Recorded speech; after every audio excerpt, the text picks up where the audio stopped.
Hello guys. Hello guys. Titikman natin tong binili naming yung egg tart sa Lord's Toast Bakery. sa Binondo. Doon sa may Binondo. Malapit lang yun doon sa may simbahan sa Binondo Church. Tapos, konting lakad lang bago sa Arco, no? Bago doon sa Arco. Pagkalagpas ng tulay guys, yung may tulay tapos may Arco. Yun, pagkalagpas ng katabi ng Mr. Ug. Ito na siya. Yan. Ito yung kanyang box. Mga Lord. Basa pa. Okay, maliit lang siya. Ito yung 4 pieces. 4 pieces. Pinili namin yung 4 pieces sa halagang 220 pesos. O, di ba ito 20? Mahal, no?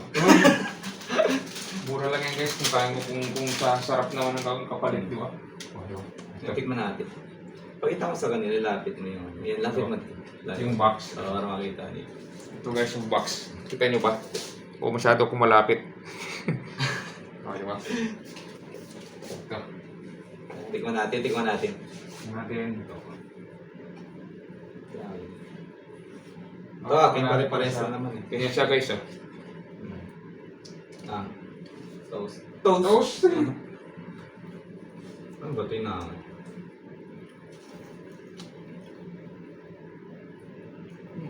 Ang creamy yan, ang sa ibabaw. Creamy siya. Ang keso niya. Keso ba yun? Kasi egg tart eh. Yan dapat itlog yun. O parang murang keso nga yung lasa. No? Ano guys? Creamy siya siya. Ayun o. Di ba? Creamy siya Masarap pang... malinam na. Pero dominante pa rin yung egg. Yung kitang-kita na guys. Egg. Oo, yung egg no? Sa loob no? Oo. Fluffy siya. Sarap guys. Masarap mo, bawat kagat. Sarap no? Sarap. Sarap. Sulit. Puro sarap na lang. Sulit yung 220 dito guys. Sarap niya. Meron tong di ba? Meron 6 pieces sila. Nakata yun eh. 430 yata kung di ko nagkakamali. Or 300 no? Mas Masarap siya. Pag 12 pieces parang nasa 630.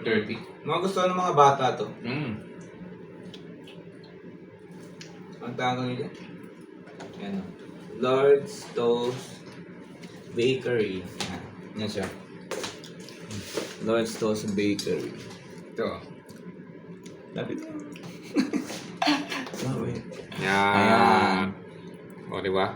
Okay. Okay! Kain na tayo. Kainin namin yung 4.